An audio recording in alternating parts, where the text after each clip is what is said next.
रावण का जन्म कैसे हुआ भाग 1। जब श्री राम अयोध्या में राज्य करने लगे तब एक दिन समस्त ऋषि मुनि श्री रघुनाथ जी का अभिनंदन करने के लिए अयोध्यापुरी में आए।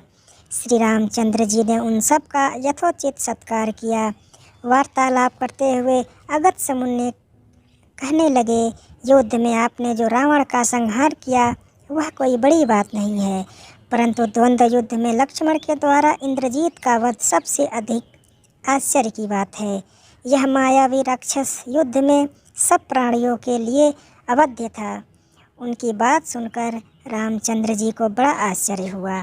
वे बोले, मुनिवर, रावण और कुंभकर्ण भी तो महान पराक्रमी थे, फिर आप केवल इंद्रजीत मेघनाद की ही इतनी प्रशंसा क्यों करते हैं? महोदर, प्रहस्त निरुपाक्ष भी कम वीर न थे। इस पर अगस्त्य मुनि बोले, इस प्रश्न का उत्तर देने से पहले मैं तुम्हें रावण के जन्म, वर प्राप्ति आदि का विवरण सुनाता हूँ। ब्रह्मा जी के पुलत्स्य नामक पुत्र हुए थे जो उन्हीं के समान तेजस्वी और गुणवान थे। एक बार वे महागिरि पर तपस्या करने लगे। वह स्थान अत्यंत रमणीक था, इसलिए ऋषियों, नागों, राजर्षियों आदि की कन्याएं वहां क्रीड़ा करने आ जाती थीं। इससे उनकी तपस्या में विघ्न पड़ता था। उन्होंने वहां आने से मना किया, तब वे नहीं मानी तो उन्होंने साफ दे दिया कि कल से जो लड़की यहाँ मुझे दिखाई देगी वह गर्भवती हो जाएगी।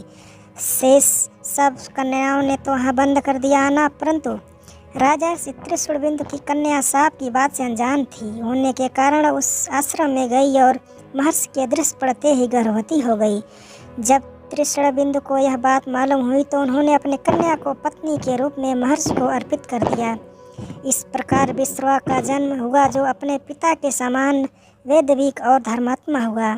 महामुनि भारद्वाज ने अपनी कन्या का विवाह विश्रवा से कर दिया। उनके वैष्णव नामक पुत्र हुआ, वह भी धर्मात्मा और विद्वान था। उसने भारी तपस्या करके ब्रह्मा जी को प्रसन्न किया और यम, इंद्र तथा वरुण के सदृश लोकपाल का पद पाया। फिर उसने चित्रकूट पर्वत पर वंशी लंका को अपना निवास स्थान बनाया और राक्षसों पर राज्य करने लगा। श्री राम ने आश्चर्य से पूछा, तो क्या कुबेर और रावण से भी पहले लंका में मांस भक्षी रहते थे? फिर उनका पूर्वज कौन था? यह सुनने के लिए मुझे कौतूहल हो रहा है। तब अगस्त्य जी बोले, पूर्व काल में ब्रह्मा जी ने अनेक जल जंतु बनाए और उनमें समुद्र के जल की रक्षा के लिए कहा। तब उन जंतुओं में से कुछ बोले कि हम इसका रक्षा करेंगे और कुछ ने कहा हम इसका यक्षण पूजा करेंगे। इस पर ब्रह्मा जी ने कहा कि जो रक्षण करेगा वह राक्षस कहलाएगा और जो यक्षण करेगा वह यक्ष कहलाएगा। इस प्रकार वे दो जातियों में बट गए। राक्षसों में हेति और प्रहेति दो भाई थे।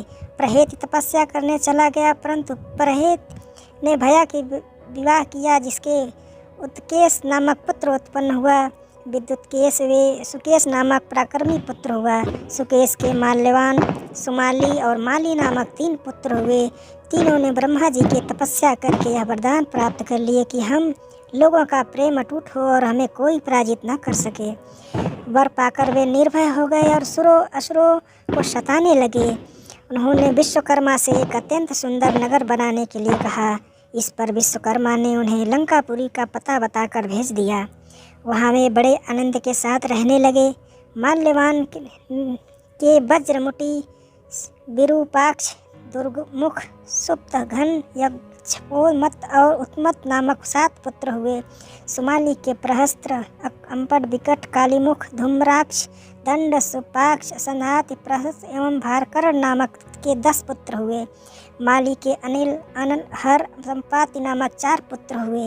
ये सब बलवान और दुष्ट प्रवृत्ति होने के कारण ऋषि मुनियों को कष्ट दिया करते थे। उनके कष्टों से दुखी होकर ऋषि मुनिगण सब भगवान विष्णु से मिले। उन्होंने आश्वासन दिया कि हे ऋषियों, मैं इन दुष्टों का अवश्य ही नाश करूंगा। जब राक्षसों को विष्णु के इस आश्वासन की सूचना मिली तो वे सब मंत्रणा करके संगठित हो माली के सेनापति के में इंद्रलोक पर आक्रमण करने के लिए चल पड़े। समाचार पाकर भगवान विष्णु ने अपने अस्त्र शस्त्र संभाले और राक्षसों का संहार करने लगे। सेनापति माली सहित बहुत से राक्षस मारे गए और शेष लंका की ओर भाग गए।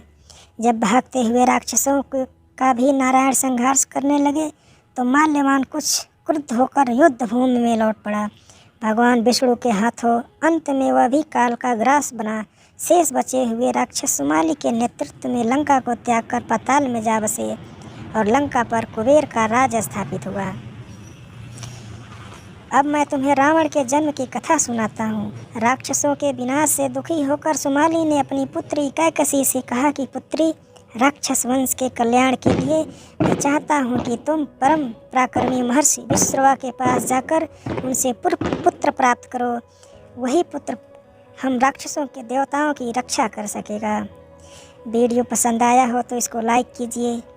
इस कथा का भाग 2 ज़रूर देखिए जो लिंक डिस्क्रिप्शन में है। वीडियो देखने के लिए धन्यवाद।